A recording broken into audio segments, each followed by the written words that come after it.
So we just got done doing the scale analysis of the horizontal advection term, and we retained only the geostrophic part of the total horizontal wind.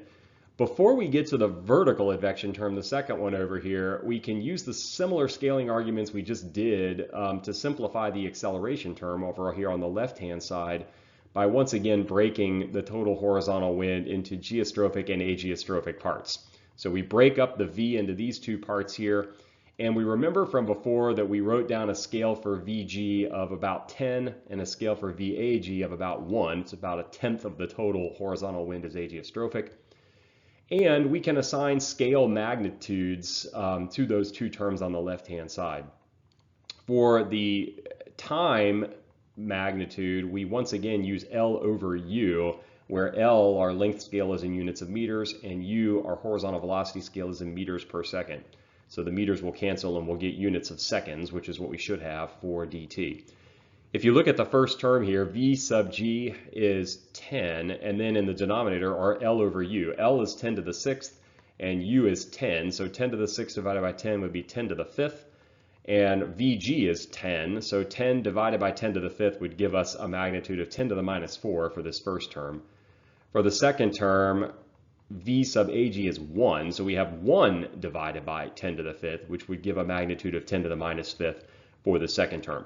And since the second term is an order of magnitude smaller than the first term, that means or suggests that we can neglect the second term here on the left-hand side of the equation, so that we end up with, on the left-hand side, replacing partial V partial t with partial V sub g partial t, and we're going to have that going forward. With that in mind, we can turn our attention to the vertical advection part here. And in order to do a scaling of this term, it's going to require a scale for omega.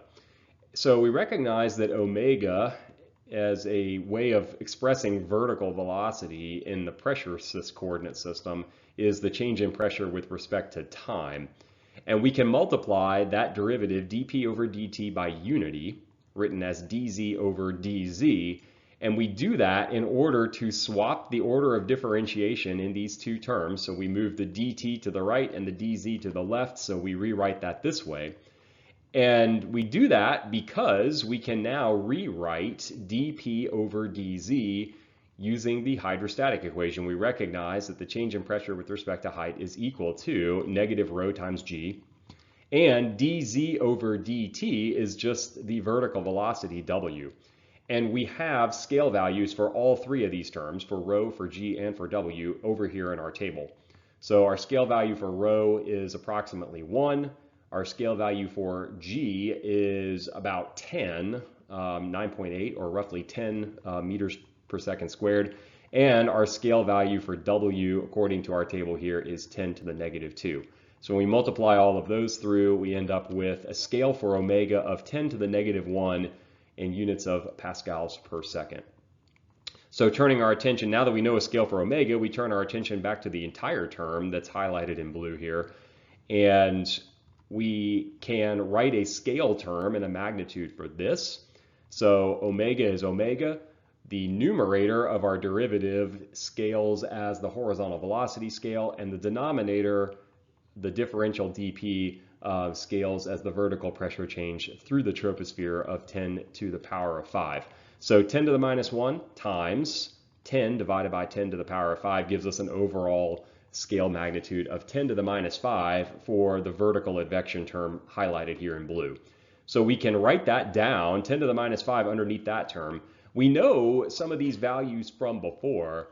We know that the scale magnitude of our acceleration term here on the left is 10 to the minus 4, and we know also that the scale magnitude of the Coriolis term was 10 to the minus 3 from before. From our recent work, we also know that the scale magnitude of the horizontal advection term here is 10 to the minus 4. So the only term that we don't have a magnitude for is the second to the last term on the right-hand side.